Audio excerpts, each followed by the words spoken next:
there's no way I'm doing this.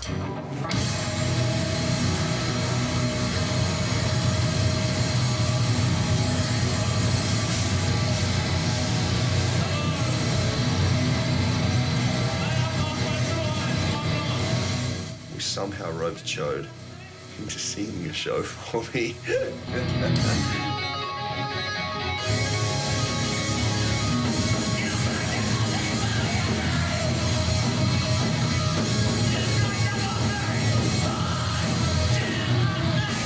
He wore these pink trackies. With his socks pulled over the top and his green slippers. Hoodie, hat, just covered himself right up. Most of the set was them stuffing up because they were laughing too hard at me.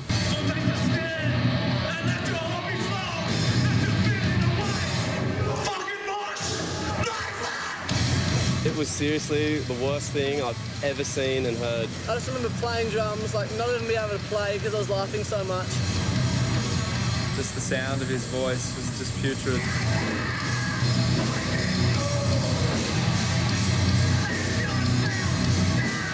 Apologising after every single song.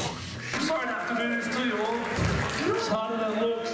I'm sorry. I'm sorry for being bad. Sorry. At the end of the set, Chode tried to do some merch and had kids tell him he was amazing and ask him to sign things. Looking back, it was the worst thing I've ever heard, but I still think I did okay.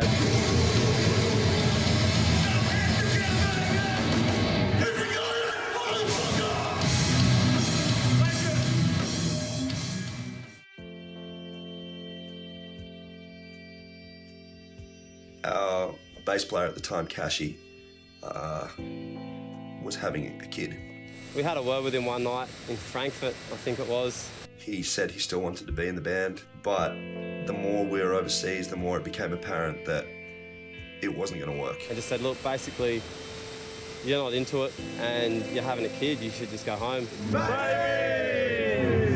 Let's go, Kashi! Hey, Kashi! We found ourselves in the interesting position of being stuck in Europe with no shows, no record label, and no bass player. We'd done this before. We'd replaced the bass player with someone that looked the part and could play bass and was obviously had gear and stuff like that, and it didn't work out. We'd rather someone that could just get the job done, but someone that we could hang out with as well. So we thought, why not just fucking get someone that we're mates with? Like, who cares if he can play bass? Just as long as he's sort of got some musical rhythm to him. We started throwing around ideas for bass players. Then we thought, why not just get Pi?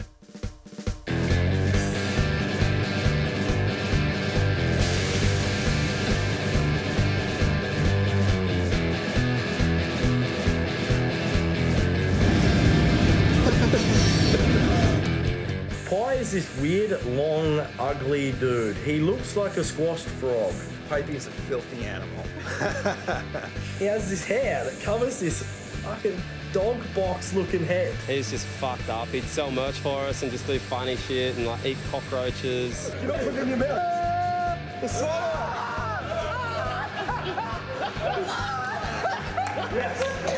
I guess I was just a little kid that liked it when my mates would laugh at me for doing something stupid. I guess I sort of enjoyed being fucking rough.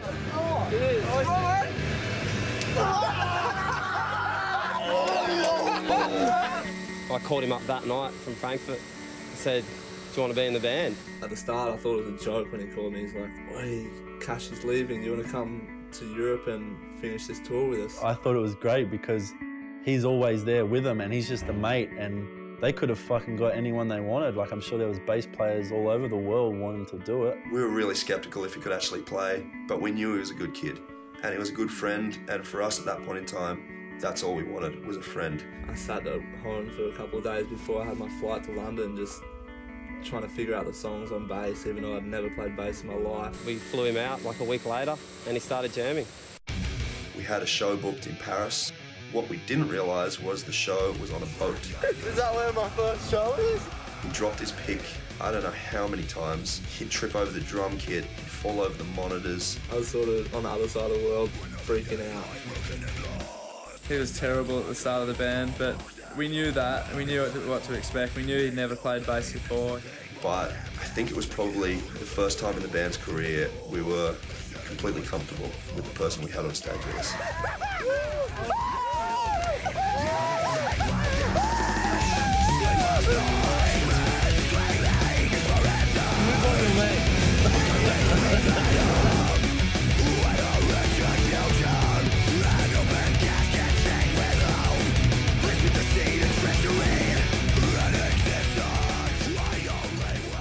Again, we were on a tight budget. Our financial resources weren't exactly booming.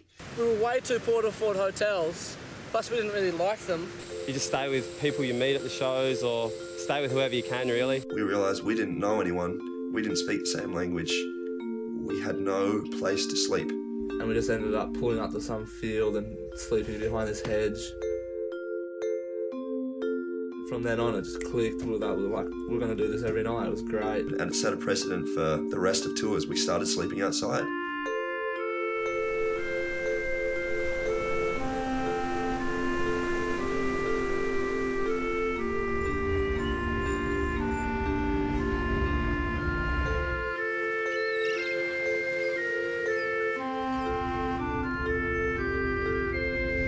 Have a look at our sleep last night.